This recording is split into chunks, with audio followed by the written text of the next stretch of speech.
ngobrol-ngobrol, saudara. Saya mulai membayangkan betapa kalutnya hati mereka. Dan orang tua, kami bersyukur, kami berterima kasih kepada Tuhan untuk Minggu Kudus. Tuhan persekutukan kami kembali. Di perenungan kami, di perjalanan salib, terus ajar kami. Tak hanya sekedar makin mengerti, tetapi bertumbuh dalam iman yang sejati. Hidup sesuai dengan panggilan salib. Tak mudah, tapi kami percaya Tuhan akan memampukannya. Sehingga kami sungguh-sungguh boleh menjadi pemenang sekarang dan selama-lamanya. Seperti Kristus Tuhan kami adalah pemenang atas kuasa dosa, Tuhan yang hidup. Terpujilah Tuhan, tolong pimpin kami dalam belas kasihan kami. Di dalam nama Tuhan Yesus Kristus kami berdoa dan memohon pada Tuhan. Amin. Silakan duduk saudaraku yang kekasih. Penyamun dan imam sama jahatnya. Kita akan membuka Alkitab kita dalam kitab Injil Matius pasal 27 ayat 41 sampai 44. Lalu nanti kita buka lagi pasal 23 ya, dan kita akan membaca beberapa bagian dari pasal 23. Kitab Injil Matius pasal 27 lebih dulu, saya baca 41, saudara baca 42 sampai 44. Matius 27, 41 sampai 44. Demikian juga imam-imam kepala bersama-sama ahli-ahli Taurat dan tua-tua mengolok-olokkan dia, dan mereka berkata,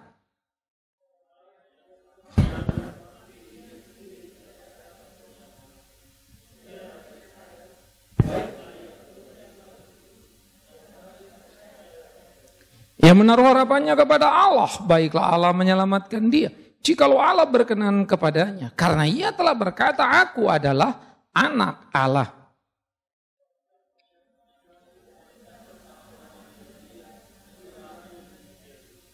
Kemudian kita membuka Matius 23.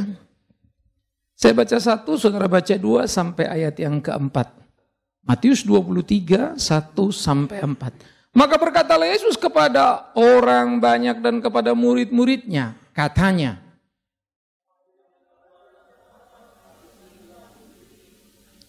sebab itu turutilah dan lakukanlah segala sesuatu yang mereka ajarkan kepadamu. Tetapi janganlah kamu turuti perbuatan-perbuatan mereka, karena mereka mengajarkannya tetapi tidak melakukannya.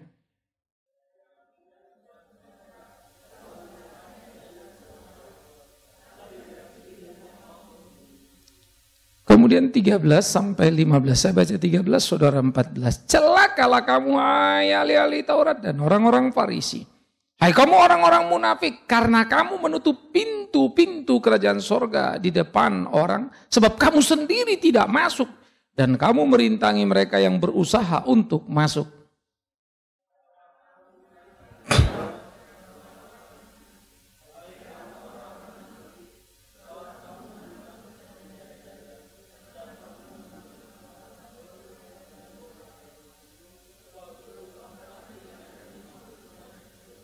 Celakalah kamu hai ahli-ahli Taurat dan orang-orang Farisi, hai kamu orang-orang munafik, sebab kamu mengarungi lautan dan menjelajah daratan untuk mentobatkan satu orang saja menjadi penganut agamamu. Dan sesudah ia bertobat, kamu menjadikan dia orang neraka yang 2 kali lebih jahat daripada kamu sendiri. Saudaraku yang kekasih, penyamun dan iman seharusnya berbeda, bahkan bertolak belakang. Itu kualitas dalam panggung hidup, maka yang satu disebut imam, yang satu disebut penyamun. Tetapi jalan salib telah menelanjangi satu kebobrokan dalam hidup keberagamaan. Tidak ada misteri yang tertutup di jalan salib itu. Oleh karena itu pada waktu kita melihat bagian ini, kita diajak untuk menatap siapa sebetulnya imam dan siapa sebetulnya penyamun. Mari coba kita mendeteksi apa yang dikatakan Alkitab. Imam adalah suku Lewi yang dikhususkan untuk melayani Tuhan. Mereka tidak mendapat warisan tanah dan mereka tidak boleh menjadi pengusaha. Itu sangat clear, itu istilahnya orang melayani Tuhan. Sehingga orang lain itu mengkhususkan diri untuk Tuhan. Mana bisa dia memegang 2-3 hal sekaligus dalam kehidupannya. Karena mengurus anak-anak Tuhan itu saja sudah repotnya luar biasa. Sehingga mereka harus fokus membawa jemaat itu. Ada 12 suku, 11 dapat tanah pusaka, mereka tidak. Lalu dari mana mereka hidup? Itu sebab perpuluhan dikumpulkan untuk membiayai kehidupan mereka. Lalu mereka yang terima perpuluhan, tidak, ada 4 posting di sana. Mereka, bait Allah itu sendiri, janda miskin Israel, dan orang asing. Sehingga seluruh pengelolaan persembahan dari ada persembahan syukur mungkin, ada persembahan ini, persembahan itu, itulah dikelola untuk 4 pos. Menciptakan satu sistem keseimbangan di dalam kehidupan orang Israel. Sehingga janda miskin tidak akan menjadi janda yang terlantar. Mereka diurus. Orang-orang asing tidak akan menjadi orang asing yang mati kelaparan. Mereka diurus. Kalau istilah kita sekarang non-Kristen. Nah, saudara-saudara yang kekasih, imam dikhususkan, Lewi dikhususkan, dan tidak boleh untuk mengerjakan pekerjaan lain. Mereka diambil dari suku Lewi. Yang kedua, imam adalah orang yang mewakili umat di hadapan Allah. Bagaimana dia menjadi wakil umat, datang menghadap kepada Allah di dalam pengakuan dosa. Sehingga pada waktu mereka memberikan korban dosa, mereka tidak bisa melakukannya langsung. Harus imam yang mengerjakannya. Maka imam memotong domba, mencurahkan darah sebagai permohonan kepada Allah. Ampunilah dosa umatmu. Kalau Nabi adalah wakil Allah terhadap umat, untuk Allah menyampaikan kepada umat apa yang menjadi ketetapannya, apa yang dia ingin umat itu lakukan. Itu bedanya Nabi dan umat di dalam posisi fungsinya.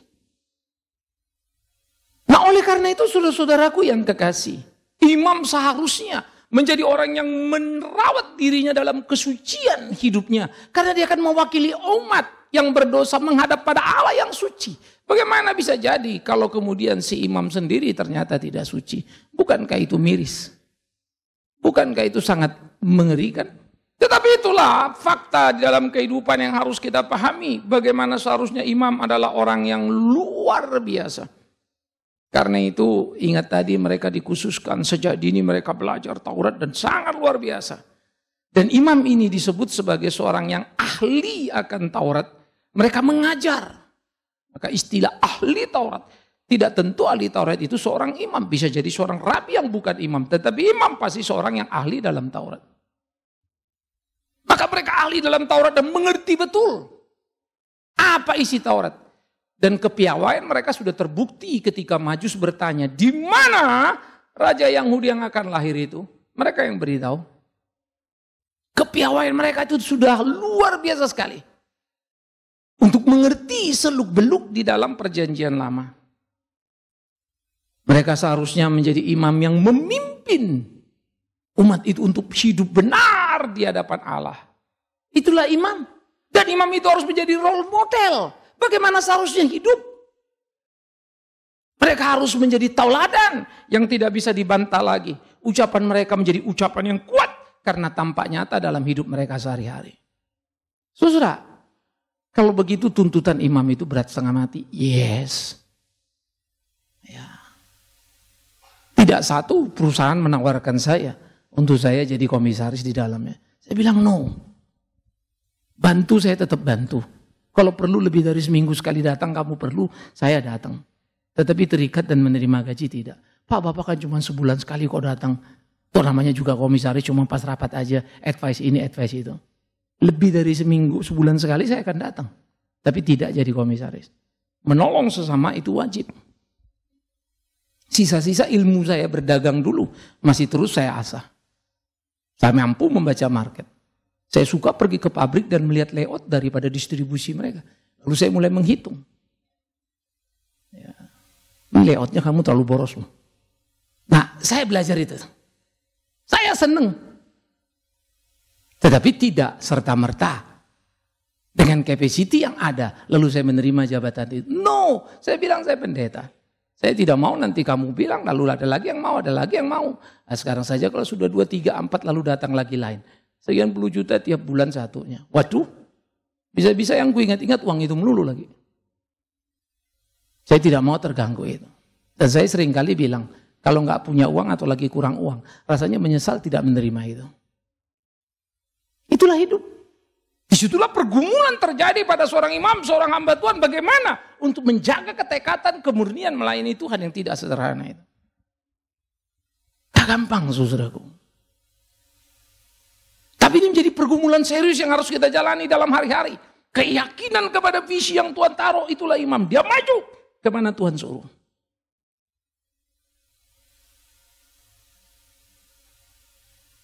Ini menjadi perlu. Sementara penyamun berbeda jauh dengan imam, mereka adalah sampah masyarakat yang dikucilkan. Mereka dikenali sebagai orang yang tidak layak hidup bermasyarakat. Ke dalam pesta-pesta mereka tidak akan diundang. Penyamun. Maka penyamun membangun komunitas sendiri. Kumpulan para penyamun itu. Komunitasnya mereka sendiri, mereka punya bar sendiri, mereka punya tempat hiburan sendiri. Mereka betul-betul menjadi opposite terhadap masyarakat. Masyarakat takut melihat mereka dan mereka menjadikan masyarakat incaran, lalu masyarakat marah dan mengejar-ngejar mereka dengan segala macam cara.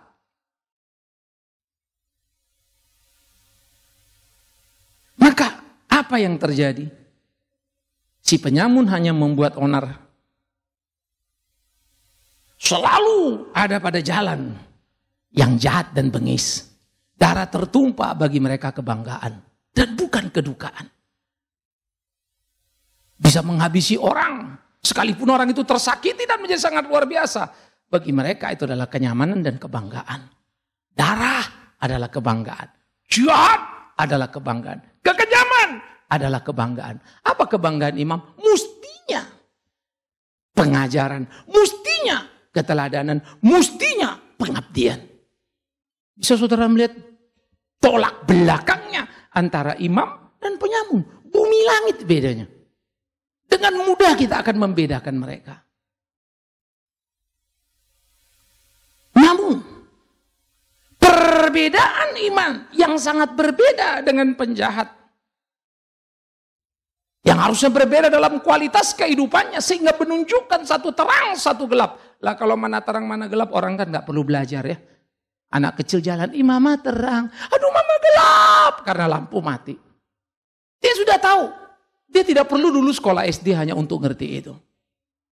Begitu mudahnya membedakan gelap dan terang.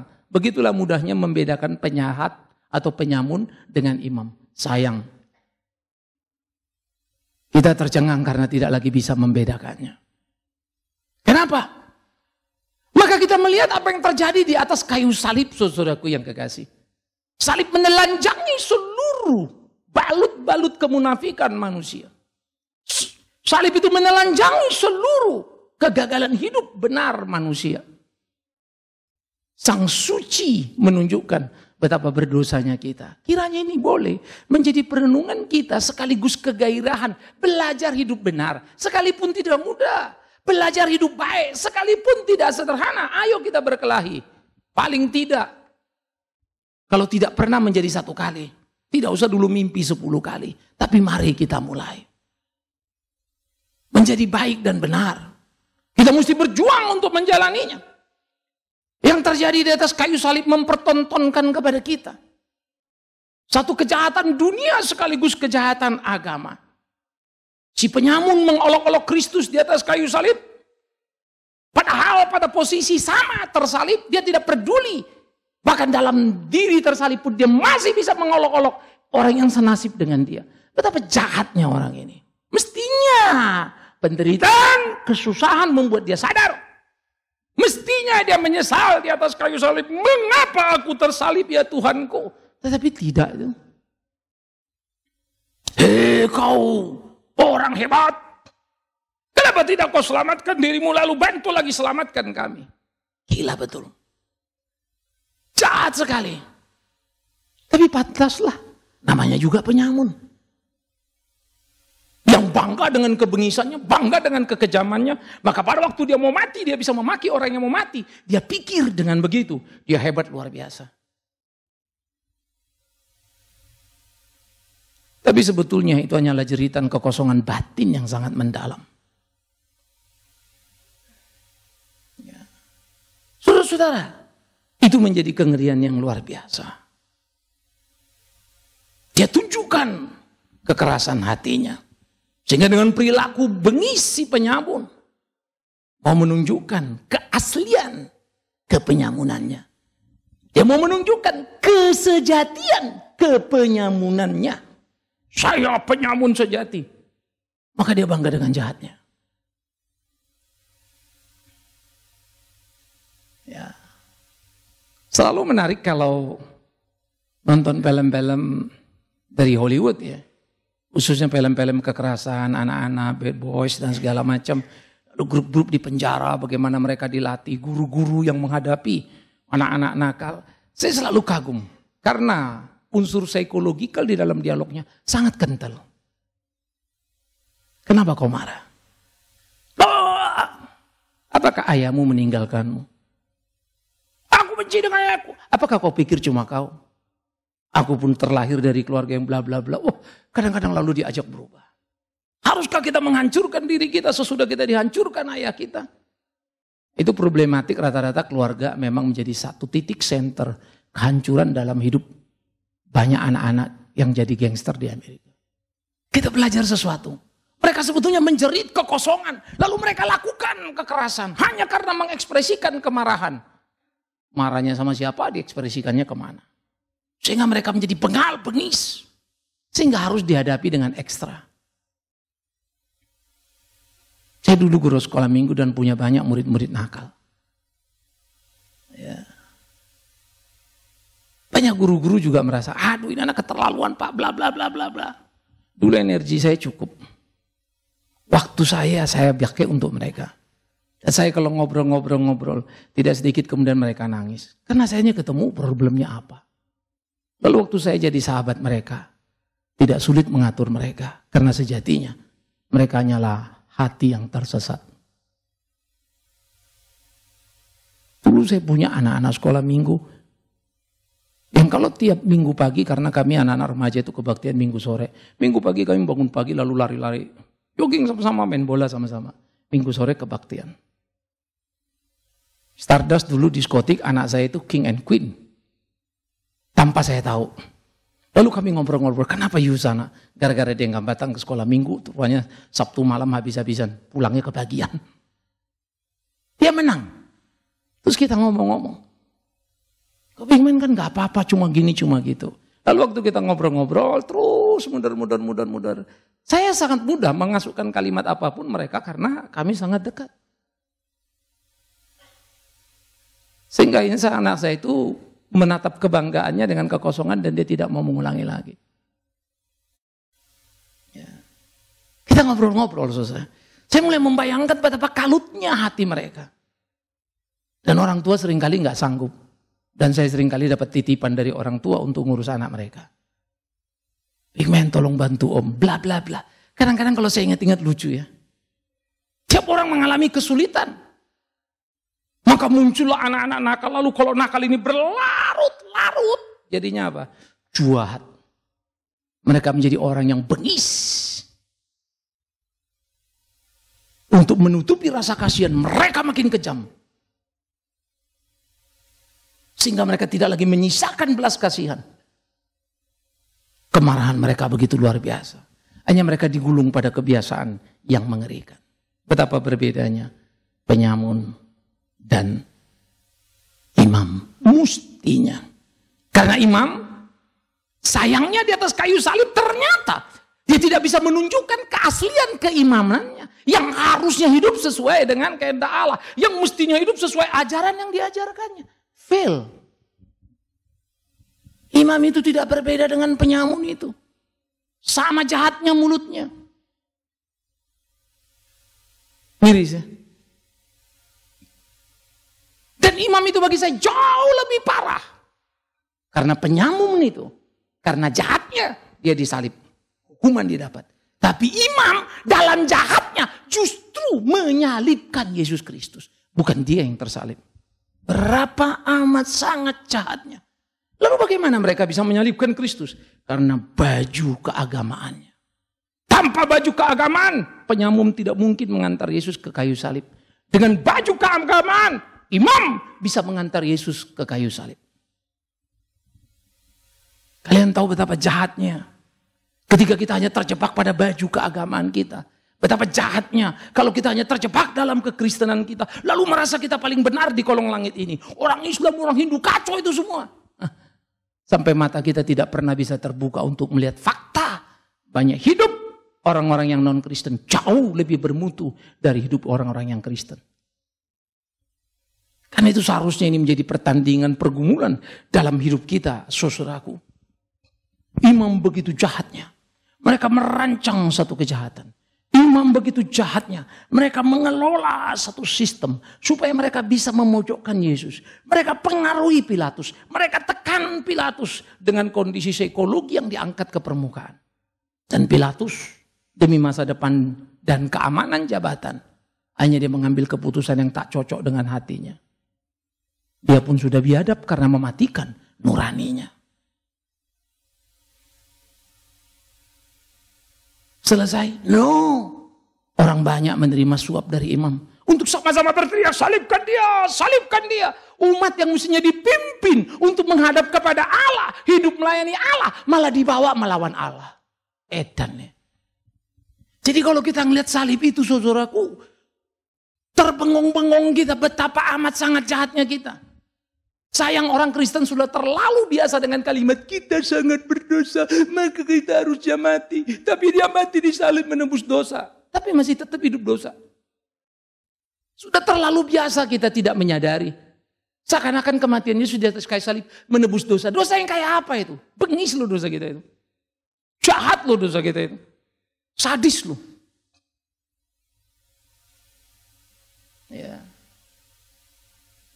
Oleh karena itu para imam bergembira pada penyaliban Kristus. Bukankah seharusnya mereka sedih karena anak Allah tersalib? No, mereka bergembira. Karena mereka merasa sudah menang bisa menyalibkan Yesus Kristus itu. Jahat sekali, itulah faktanya. Kok keterlaluan? Itulah mereka. Yang lebih celaka saudara, mereka memaki-maki Yesus dan mensyukuri Yesus dengan membawa nama Allah Sang Suci itu. Kalau kau anak Allah, turunkanlah dirimu. Kenapa Allah biarkan kau sendiri? Karena kau penjahat. Aduh. Kalian imam merasa suci karena membaca kitab suci dan memakai ayat suci. Sekalipun hidupnya tidak suci. Dan ini yang paling menakutkan. Saya selalu berkelahi dengan diri saya. Saya berusaha untuk apa adanya saja. Kalau saya ngobrol dan tidak berusaha untuk menunjukkan bahwa saya pendeta.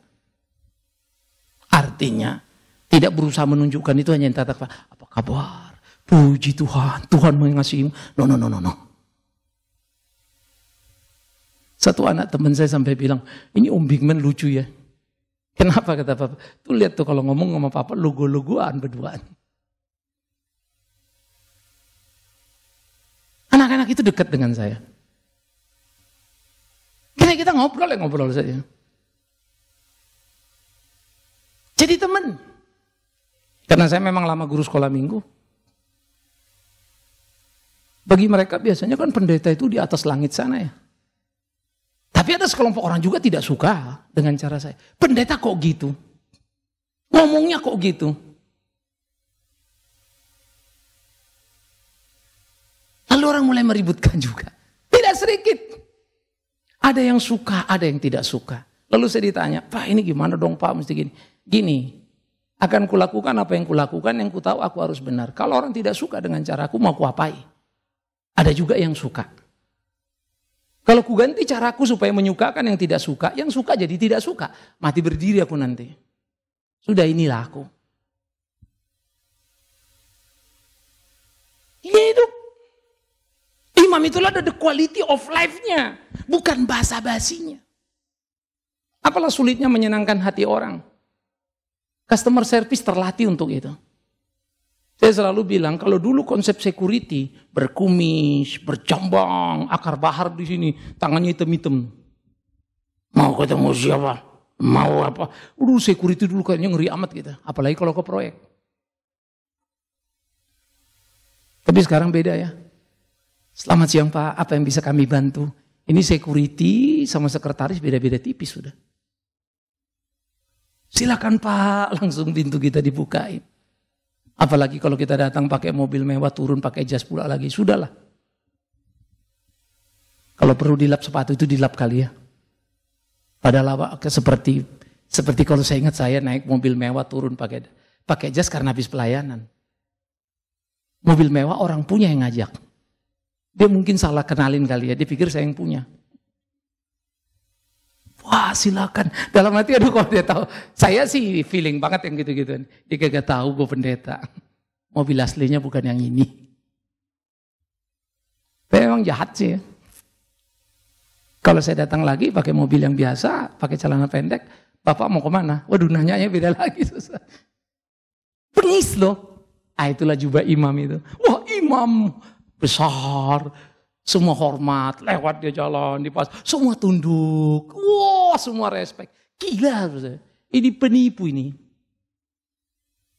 Karena merusak identitas kita yang sejati itu apa sebetulnya? Kita bisa bersembunyi di balik jas ini. Kita bersembunyi di balik jubah. Itulah imam itu. Itu sebab saya bilang mereka bukan saja sama jahat dengan penyamun, tapi jauh lebih jahat. Minimal si penyamun bisa menunjukkan keaslian kepenyamunannya. Bahwa memang penyamun itu jahat. Asli loh, original. Dia tunjukkan, hei kau kalau kau anak Allah, kau hebat, selamatkan dirimu, tolong kami. Original. Tapi imam itu selalu sebut Tuhan, pakai jubah, mereka main belakang, serodok hajarkan supaya Yesus tersalib. Orang banyak mereka rusak. Lalu mereka ngomong, bukan ke Allah. Waduh, pakai firman Tuhan pula lagi. Saudaraku yang kekasih, terjadi kengerian-kengerian yang sangat luar biasa. Dan mereka mampu bergembira, itu yang membuat kita jadi linglung 7 keliling. Bagaimana mungkin? Oleh karena itu gugatan salib atas keimaman sekaligus keimanan kita. Harus menjadi satu tanda tanya yang sangat serius buat kita. Apakah gereja masa kini adalah imam berhati penyamun? Waduh, berat susah. Apakah gereja masa kini imam berhati penyamun? Jawabannya itu tidak sekedar, oh enggak, beda, imam lebih baik. No. Ini perlu pembuktian. Perlu pembuktian. Sekarang banyak orang seringkali jadi guyonannya. Sekarang pendeta dan pengusaha beda-beda tipis. Malah suka-suka pendeta berhati pengusaha. Pengusaha berhati pendeta. Terbalik-balik ya. Yang satu rasa sudah cuci, mau pegang-pegang dunia. Yang satu rasa dosa banget, mau cari sorga. Tapi ada di persimpangan semua.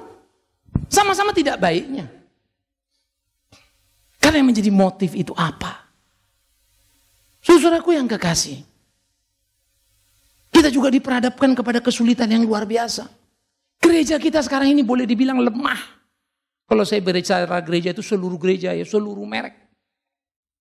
Pengaruh kita di dunia itu makin payah. Hanya orang-orang Kristen yang sombong-sombong yang bilang gereja sekarang berkembang, pelayanan makin hebat. Omong kosong itu. Catat kejahatan.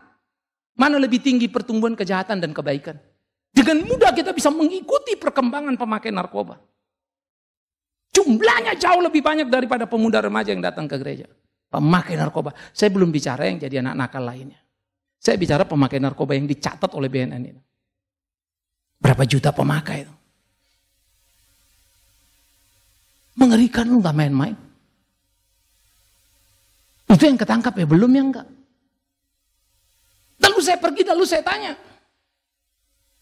60% yang direhab di tempat ini Pak, rata-rata balik lagi. Di Amerika kemarin saya waktu nonton film itu lihat, dari data mereka masukkan gitu ya, 70% balik lagi ke penjara. Lalu ketika dibikin kegiatan itu luar biasa, ada balik lagi, tapi tinggal 40%. Sangat berarti. Tapi dia bukan imam. Dia hanya orang yang rasa terpukul waktu masa kecilnya, dan ingin anak-anak ini tidak terjerumus sama seperti dia jadi korban. Gak bawa-bawa agama. Miris juga ya. Kadang-kadang itu nyelekit, nyakitin kita, tetapi itu fakta sih. Saya pendeta dan saya tidak segan untuk nonton dan memahami, yes itulah. Bagaimana Bagaimana kebusukan dan keburukan itu terjadi. Sehingga akhirnya dunia ini makin hari makin parah, makin antipati terhadap institusi gereja. Free thinker bertumbuh jauh lebih pesat berbanding dengan kekristenan. Orang bilang buat apa bertuhan? Saya percaya Tuhan, tapi Tuhan itu sama saja dimanapun. Mau ke gereja, nggak ke gereja. Yang penting humanistiknya keluar ya. Kita hidup baik. It's just God. Tuhan lihat itu, bukan ngapain kamu ke gereja. Nah, yang saya bilang di film Pike itu sebetulnya ide pikiran the free thinker. Dia ramu dengan bahasa yang menggelitik. Tapi kalau kita memahami konsep itu, memang the free thinker ini merosot, meroket, yang lebih tinggi pertumbuhannya. Baru Kristen secara persentage, tetapi Islam juga melejit tinggi. Bahkan lebih tinggi dari Kristen kalau secara kuantitatif.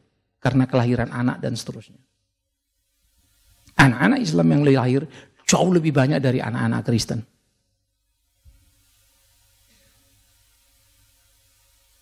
Karena mereka boleh 2-3 kali punya istri. Sehingga anaknya banyak. Jumlahnya jadi banyak. Ya, 2012 kemarin. Mereka sudah klaim Islam lebih banyak dari Kristen di dunia ini. Dan saya kira itu juga betul. Karena kalau ngelihat konteks Eropa, Amerika, waduh memang edan itu. Melejitnya cepat ya tadi itu. Di Eropa orang anaknya 1. Paling top 2, dia 5. Kadang-kadang bisa 7, berjejer semua. Bagaimana jumlahnya nggak banyak? Cepat sekali. Ya. Kita juga kalau mau mempertumbuhkan gereja dengan anak, pasti cepat ya. Masing-masing punya anak-anak banyak. Semua. Kalau masing-masing punya 10 aja anaknya, udah dah. Gereja kita bertumbuh. Berdasarkan kelahiran. Cepet kan? Tetapi gereja secara kualitas itu merosot. Cuush. Sehingga banyak orang bilang percuma ke gereja. Ngapain ke gereja? Alah munafik, pendeta juga sama. Makan duit juga. Satu anak teman saya bilang, aduh Pak Bingman, dia cuma mau dengerin Bapak aja ini. Saya juga ke gereja susah. Saya suka guyon sama. Ah, kamu juga, ya sorry ini ya kita udah deket. Kamu juga gendeng sih. Terus saja pergi ke gereja yang pendetanya ngomong uang melulu, yang anakmu gak suka. Tapi kau bawa terus dia ke situ, masa mau kau paksa? Memang sih kadang-kadang khotbah tempat saya itu kelewatan. Kalau lagi ngomong sama saya terus saya guyon lagi. Ntar balik minggu juga lo balik ke situ, hehehe, ketawa. Dan memang balik ke situ. Karena apa? Komunitas. Orang lebih mementingkan kebersamaan, pergaulan, teman, kawan daripada ke gereja cari kebenaran. Miris ya. Sehingga gereja itu memang adalah tempat kongko-kongko kita sebenarnya. Itu bahaya. Mari kita bangun persahabatan. Kita juga di sini kongko-kongko, tapi jangan pernah ke gereja ini hanya karena kongko-kongkonya itu, karena duduk-duduk ngobrolnya itu. Datanglah ke sini kalau memang benar. Kalau tidak tinggalkan. Ngapain kalian dengar? Pendeta busuk yang ngomong sudah ngomong kacau, kelakuannya kacau pula lagi. Demi Tuhan yang hidup, tinggalkan. Oleh karena itu saudara, yuk kita hidup benar. Saudara saya, kita berkompetisi. Saya tidak lebih baik karena berdiri di mimbar ini.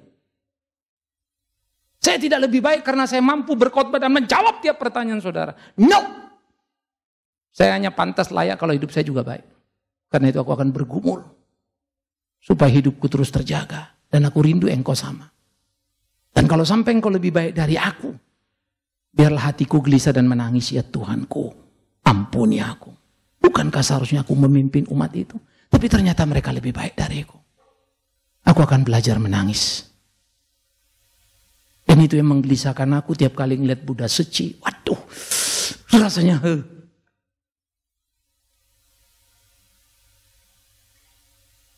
Kalau ingat Mother Teresa,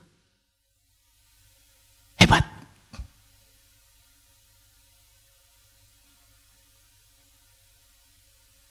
Saya dalam kegoncangan memang untuk memahami hal-hal seperti ini.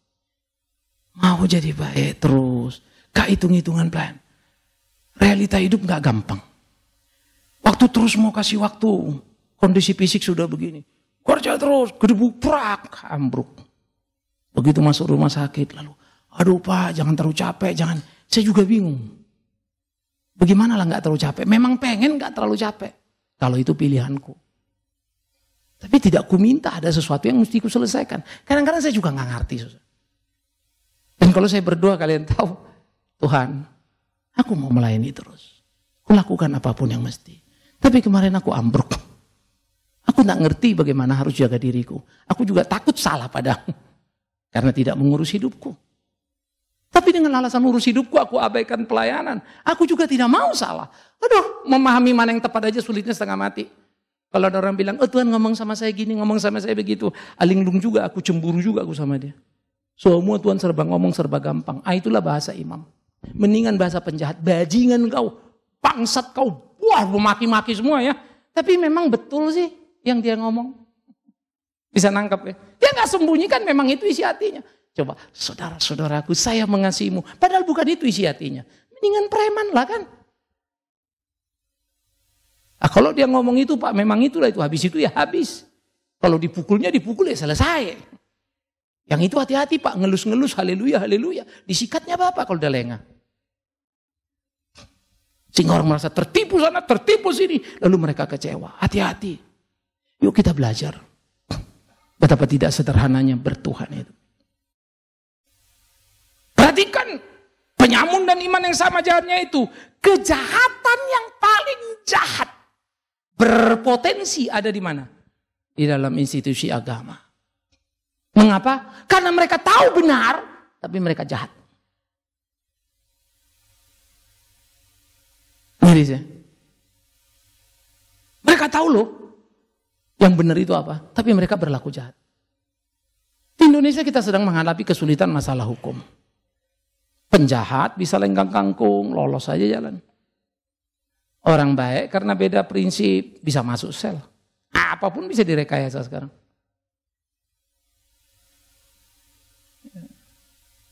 Saya kalau ngelihat seperti si Abraham Samad begitu masuk ya, saya ketawa sendiri loh. Ini kalau aku ini ada masalah nanti, aku pun ditangkap urusan ini nih. Karena si Selamat pernah masuk kakakku itu. Sebelum kupindahkan ke Salemba, di kakakku itu dulu. Dulu ada pendeta Gunarsari karena mau alamat Jakarta, saya kesulitan Pak, urus ini. Udah, kakaknya saya bikin dulu, masuk di kakakku. Berarti udah double-double dosaku. Masuk sel aku ini kan. Padahal tidak ada yang kupalsukan.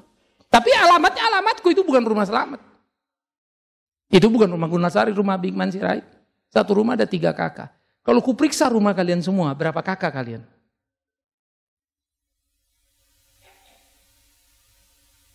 Bukan maksud jahat kita itu kan. Mereka pindah dari kampung, alamatnya mau kemana? Masa kos pindah. Udah kasih di sini. Karena saya tahu dan saya garanti manusianya hidupnya kayak apa. Saya kan cuma meminjam alamat, salah saya di mana sebetulnya? Pemalsuan dokumen. Waduh, ngeri kali ya. Karena polisi kita suci-suci sekarang. Itulah imam. Dosa kau karena ini dan karena itu. Hati-hati saudaraku. Saya pikir perlu sekali untuk kita melihat bagaimana hidup itu penting dengan kejujuran. Itu sebab institusi hukum paling berpotensi menjadi pelanggar hukum. Karena mereka bisa mempermainkannya. Saya setuju dengan istilah mafia hukum. Memang jahat. Luar negeri ada mainan. Ada, tapi kecil setengah mati itu. Kalau Indonesia, besarnya yang luar biasa. Yang jujurnya kecil setengah mati.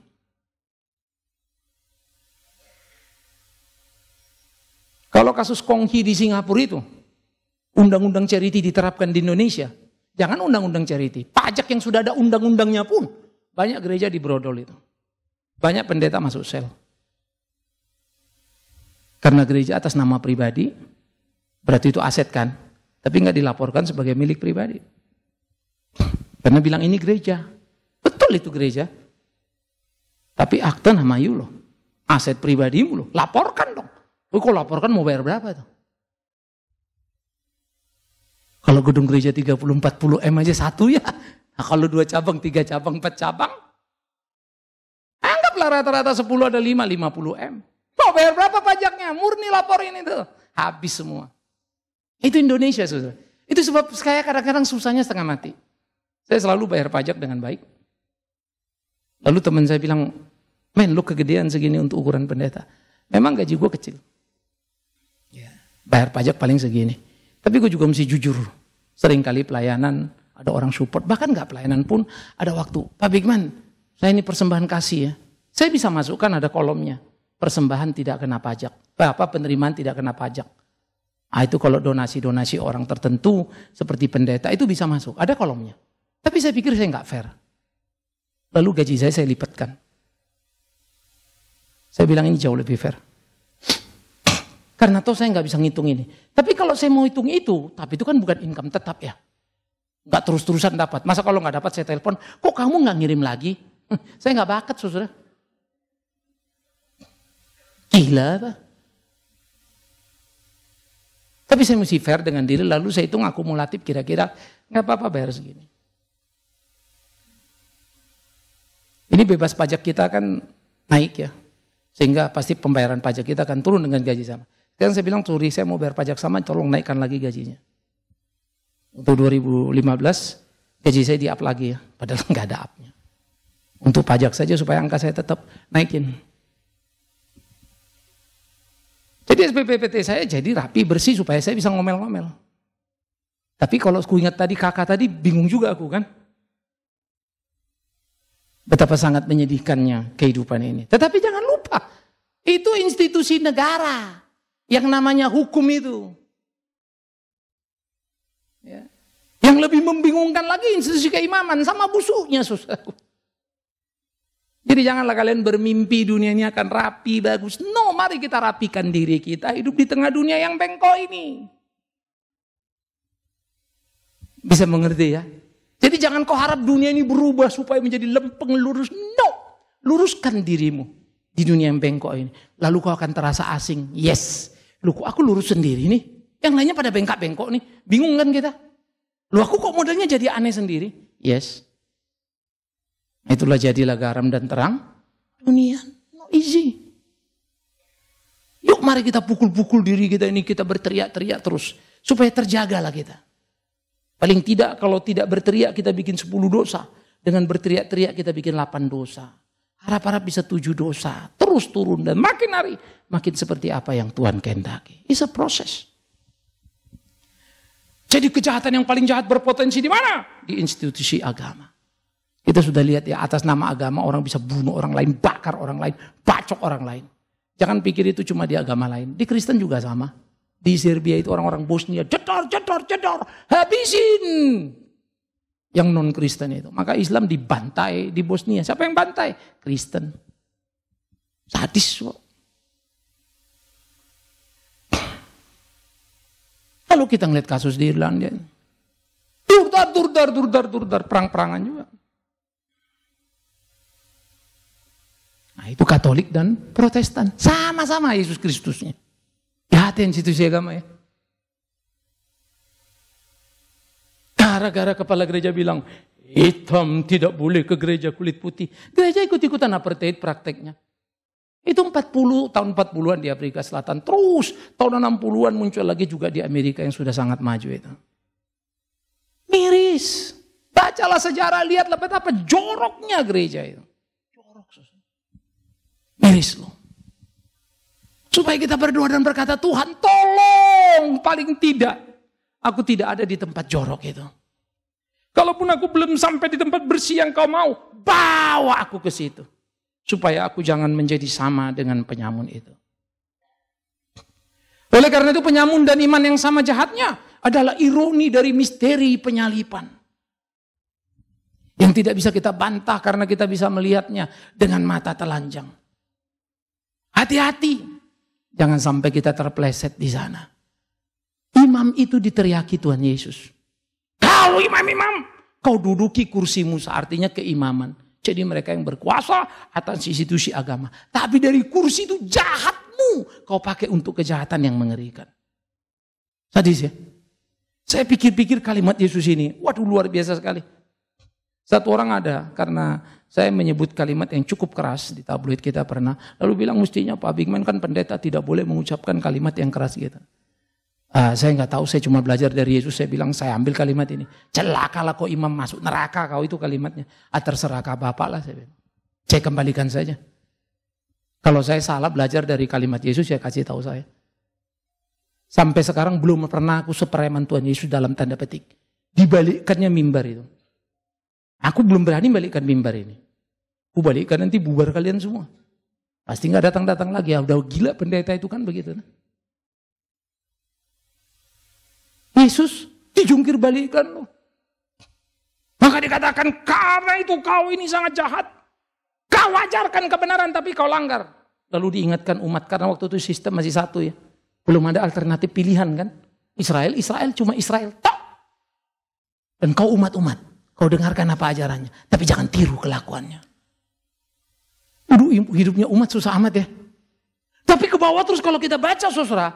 Dikatakan mereka itu menaruh beban berat pada umat. Berikan perpuluhan, berikan yang terbaik. Cincin yang terbaik, apa yang terbaik. Batu akik yang terbaik. Kurang lebih begitulah itu semua. Kasih, lalu dikumpulkan semua. Tahu-tahu si pendeta yang pakai. Kurang ajar betul. Orang disuruh melepas tapi dia yang memiliki. Ini the true story saudaraku. Satu hari ada KKR model begitu. Batu itu katanya cincin itu miliatan ditaruh persembahan terbaik. Kira-kira sebulan kemudian pas ketemu lagi sama ibu pendeta. Lagi ngobrol. Dia kaget. Itu batu punya dia dipakai ibu pendeta. Pengikatnya yang udah ganti. Wah jadi marah. Karena dia tahu betul batu itu. Sertifikat. Itu bukan batu biasa. Dia kenalin betul. Loh kok ibu pakai kan. Wah ini rupanya saking ininya gak tahan lagi ngomong. Jadi ribut. Berapa harganya saya bayar kata ibu pendeta pula lagi. Aduh. Runyam loh selesai. It's a true story. Gila loh. Ya. Saya waktu dapat laporan Pak, pendeta Anu mukul orang tuh sih. Masa dia mukul? Ya ada ribut sama satu orang anak pengusaha. Katanya dia doa bapaknya ini sembuh gitu kan. Padahal sebetulnya bukan itu yang terjadi. Lalu ini cerita lagi. Bukan begitu. Bapak gue memang masih sakit kok dibilang sembuh. Rupanya sampai lagi ke kuping ini jadi tegang gak suka. Satu kali waktu di PG, bus dipukul kirim preman-preman. Ya, karena ada jalur dari istrinya ke preman dan segala macam lah itu. Saya cuma dikasih tahu, saya cuma geleng-geleng kepala. Miris juga ya. Kok ada orang model begitu? Itu sebab saya bersyukur ketika sudah dimaki, difitnah apa. Muaranya setengah mati. Potensi saya menghabisi dia ada pula lagi. Tapi kemudian airnya lumut. Lama-lama. Ya udahlah. Karena satu orang sudah panggil saya. Bagaimana Pak? Kita bawa ke polisi nggak nih? Ya terserah Pak Bigman. Telepon. Yang lebih apa lagi? Ada kawan-kawan ini dari mana kemarin? Oh kemarin ke Eropa Pak muter-muter sama siapa? Sama Kapolri. Itu udah biasa lah tiap kali saya dengar kan. Kawan-kawan kita pergi.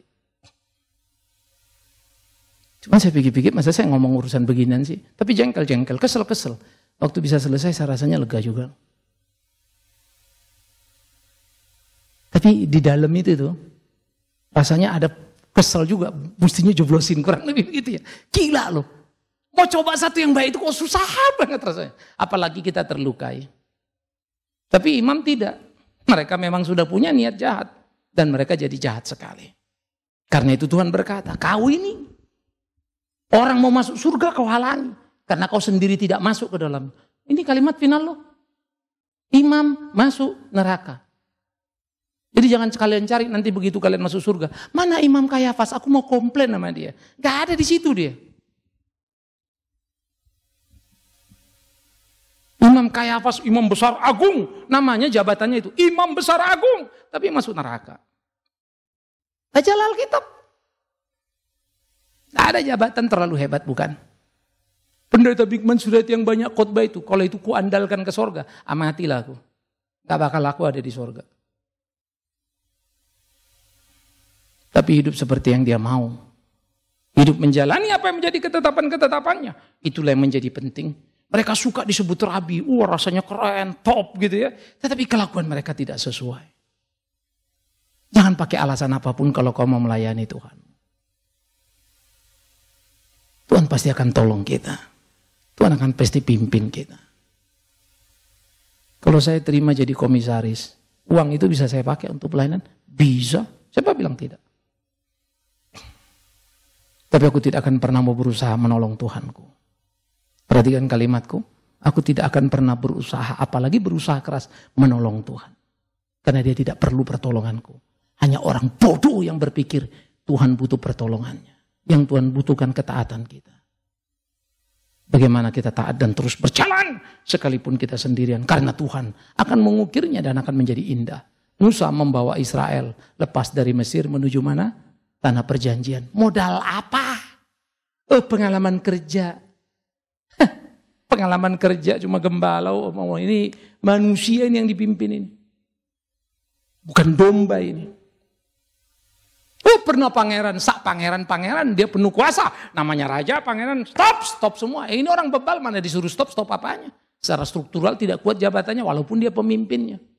Dan yang ketiga, tidak ada fasilitas. Karena itu padang gurun, bolak-balik sana, bongkar pasang. Makan gak makan mereka di situ. Bagaimana mau menjinakkan orang lapar ini? Iya kan? Sulit kan? Tapi Musa nyampe itu. Itu selalu membuat saya belajar. Apalah yang sulit kalau Tuhan mau.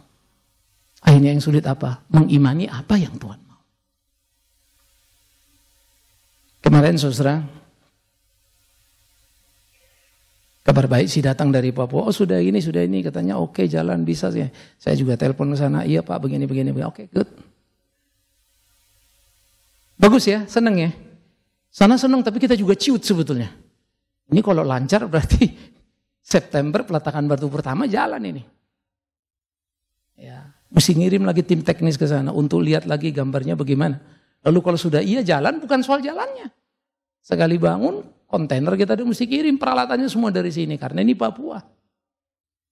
Lebih murah bawa dari sini. Artinya kalau itu perlu bangun sekaligus 3M, ya uangnya sekaligus 3M, nggak bisa nyicil belinya. Artinya lagi, waduh Tuhan. Jadi kadang-kadang ada hal yang, waduh ini gimana ya? Satu kayaknya menggembirakan, tapi menggentarkan. Hanya satu yang ku tahu. Ku periksa jalanku, lempeng apa tidak, ini ambisiku ada apa enggak, oke buruk, baik, mulus, aku bersih, oke gini adalah Tuhan. Saya doa, Tuhan atur bagaimana caranya. Saya juga belum tahu, tapi dia pernah memberitahu aku lewat Kalimantan. Dengkulnya modal kita itu. Sekarang ada jadi tiap kali yang saya suka share, ya suka share dan akan terus share. Lihat itu nangis, dan saya yakin Tuhan akan menambah bahagia kepada kita ketika kita melakukan apa yang baik dalam hidup kita. Dan saya berdoa Tuhan, tambahkan bahagia aku di Papua itu. Akan seperti apa? Saya nggak tahu. Tapi saya berusaha untuk menjadi imam yang semestinya. Dan aku berdoa, saudara-saudaraku semua menjadi umat yang semestinya. Umat yang punya hati mencintai Tuhan dan umat yang melayani Tuhan. Jangan pernah menjadi penyamun. Pak, saya nggak penyamun. Tapi kau pemfitnah. Oh, saya bukan pemfitnah. Tapi kau gosip kiri kanan. Ya itu biasa sih Pak. Loh. Kau bicarakan yang kau nggak tahu. Cari tahu baru bicara. Kalau nggak tahu jangan bicara. Betul nggak? Si Anu itu gini-gini. Lu tahu dari mana? Katanya sih. Loh, kok katanya? Jangan teruskan yang kamu nggak tahu. Jangan lukai hati kawan-kawan. Belajar. Kalau memang ada yang salah, kasih tahu sorry ya. You salah lu bla bla bla bla. Indah ya. Maka saya pikir ya hidup ini akan sangat menyenangkan. Biarlah Tuhan menolong kita. Tuhan memimpin kita. Pertetapkan hati kita. Dan lihat ke salib itu. Imam sudah gagal. Imam membuktikan dirinya. Mereka sama jahatnya dengan penyamun. Semoga kita tidak di situ. Tuhan menolong kita. Tuhan memimpin kita. Untuk terikat pada salib. Menyangkal diri dan memikulnya. Mengikut dia. Yesus Kristus Tuhan kita. Amin. Kita berdoa.